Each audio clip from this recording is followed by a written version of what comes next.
Musk has become $138 billion richer. Zuckerberg has become $49 billion richer. And Bezos has become $28 billion richer since Election Day. 60% of Americans live paycheck to paycheck. 85 million Americans are uninsured or underinsured in terms of health care. Does anyone really think that the oligarchs give a damn about ordinary? Trust me, what we do right now, and remember, whether we had the courage to defend our democracy against the growing threats of oligarchy and authoritarianism. They will remember whether we stood with President Abraham Lincoln at Gettysburg, who in 1863, looking out over a battlefield where thousands of people had died, thousands of soldiers died in the fight against slavery, and he stated that, quote, "This nation under God shall have a new birth of freedom, and that a government of the people, by the people, for the people, shall not perish from the earth." Do we stand with Lincoln's vision of America, or do we sit idly by and allow this country to move into a new vision? And that is a government of the billionaire class, by the billionaire class, for the billionaire class. But it is not just oligarchy that we should be concerned about. Not just the reality that today 3 people own more wealth than the bottom half of American society, 170 million. 3 people, more wealth than the bottom 170 million Americans. It is not just that the gap between the very, very rich and everyone else is growing wider, and it is not just that we have more income and wealth inequality today than we have ever had. On top of all of that, the reality is that today we are moving rapidly under President Trump toward authoritarianism. More and more power resting in fewer and fewer hands.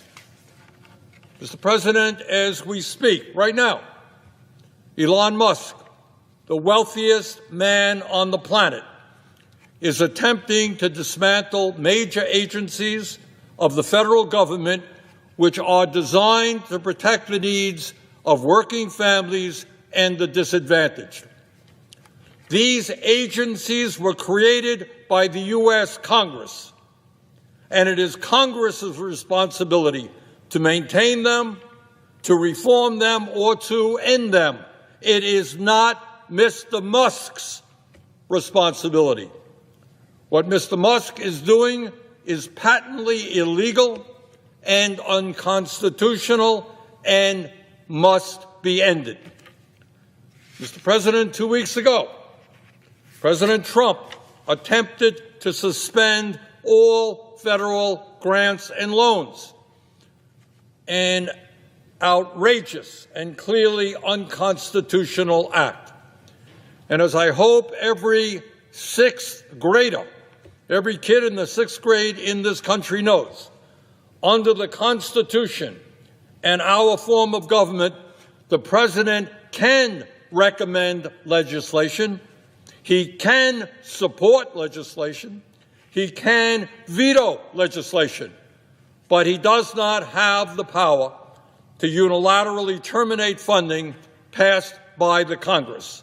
It is Congress, the House and the Senate, who control the purse strings. But in this move toward authoritarianism, it is not just the Congress that is being attacked. It is our judiciary. This weekend, the Vice President of the United States, a graduate of Yale Law School, who clerked for a Supreme Court justice said that, and I quote, "Judges aren't allowed to control the executive's legitimate power," end quote. Really? I thought that one of the major functions of the federal courts is to interpret our Constitution and, when appropriate, serve as a check on the unconstitutional power of the executive. That's not just what I believe. That is what I suspect every legal scholar and lawyer in America understands to be the case. Further, Mr. Musk, meanwhile, has proposed, and I quote, that the worst 1% of appointed judges be fired every year, end quote, and he demanded the impeachment of judges that have blocked him from accessing sensitive Treasury Department files. No doubt, under Mr. Musk's rule, it will be him and his billionaire friends who determine who the worst judges are. And no, Mr. Musk, I must tell you, you don't impeach judges who rule against you here in the United States. You may or may not know this, Mr. Musk, but under the U.S. Constitution, we have a separation of powers, brilliantly crafted by the founding fathers of this country in the 1770s, and it has worked pretty well throughout our country's history. We have an executive branch, we have a legislative branch, and we have a judiciary. Mr. President, what we are seeing now is not just an organized attack on the power of the Congress and the responsibility of the judiciary. Mr. Trump and his friends are not just trying to undermine two of the three pillars of our constitutional government, Congress and the courts, they are also going after the media in a way that we have never seen in the modern history of this country. Trust me that every member of Congress will tell you that the people working in the media and media organizations are not perfect. We have all had our experiences with the media. Media, like everything else, makes mistakes every day. But I do hope that every member of Congress understands that you cannot have a functioning democracy. You cannot have a free flow of information. You cannot have the pursuit of truth without an independent press. A press not intimidated by presidents of the United States, but a president who writes it and sees it the way they understand it to be. And in that regard, I want to mention to my colleagues what President Trump has done just in recent months. Mr. Trump has sued ABC and received a $15 million settlement. He has sued Meta, the parent company of Facebook and Instagram, and received a $25 million settlement. He has sued CBS and its parent company Paramount and is right now in negotiations over a settlement. He has sued the Des Moines Register for a poll results that he didn't like, and his FCC is now threatening to investigate PBS and NPR, major news outlets in our country. In other words, we have a president of the United States who is using his incredible power and the power of his agencies to go after media in this country who are saying and doing things he does not like. How are we going to have an independent media if journalists are looking over their shoulders, fearful that their reporting will trigger a lawsuit from the most powerful executive in the world? Mr. President, in the midst of all of this, I think that now is the time to ask a very, very simple question, something I think that is on the minds of millions of Americans. What do Mr. Musk, Mr. Trump, and their fellow billionaires really want? Now, it's not really taking over Greenland, the Panama Canal, all that stuff. The real question is, what is their end game? What is their goal? What are they striving for? And in my view, the answer really is not complicated. It is not novel. It is not new. It is, in fact, exactly what ruling classes throughout history have always wanted and have always believed to be their right,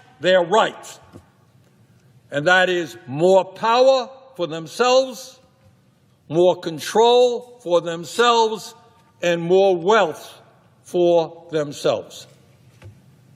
And in their pursuit of more power, more control, and more wealth, they are determined to not allow democracy and the rule of law to get in their way. For Mr. Musk and his fellow oligarchs, the needs, the concerns, the pain, the ideas, the dreams of ordinary people are simply an impediment to what they, the oligarchs, are entitled to. And that is really what they believe. They are entitled to all of the wealth and the power they have, and they are determined to stop anyone who gets in their way. Mr. President, this process, this phenomenon that is going on right now is not the first time that we have seen this in our country's history. As I think many Americans understand, in pre-revolutionary America, before the 1770s, before the creation of the United States and the writing of our Constitution, the ruling class of that time governed through a doctrine called the divine right of kings. The belief that the King of England was an agent of God, that God appointed him, and that he was not to be questioned by mere mortal human beings. He was appointed by God. In modern times, we no longer have the divine right of kings.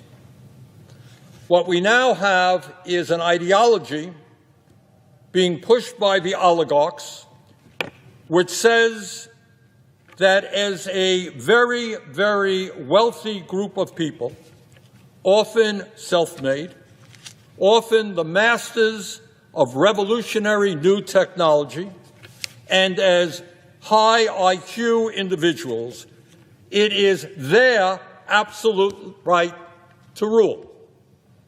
In other words, the oligarchs of today are our modern-day kings. And, Mr. President, it is not just power that they want. Despite the incredible wealth that they currently have, they want more and more and more. Their greed has no end. Today, Mr. Musk is worth $402 billion. Mr. Zuckerberg is worth $252 billion. And Mr. Bezos is worth $249 billion. With combined wealth of $903 billion, these three people own more wealth than the bottom half of American society, 170 million Americans. And not surprisingly, since Trump was elected, their wealth has soared. Musk has become $138 billion richer. Zuckerberg has become $49 billion richer, and Bezos has become $28 billion richer since Election Day in November. Meanwhile, Mr. President, while the very rich become much richer, 60% of Americans live paycheck to paycheck. 85 million Americans are uninsured or underinsured in terms of health care. 25% of our seniors in this country are trying to survive on $15,000 a year or less. 800,000 Americans are homeless, and we have the highest rate of childhood poverty of almost any major country on earth. And real inflation-adjusted wages for the average American worker has not gone up in 50 years. Does anyone really think that the oligarchs give a damn about ordinary? Trust me, they don't.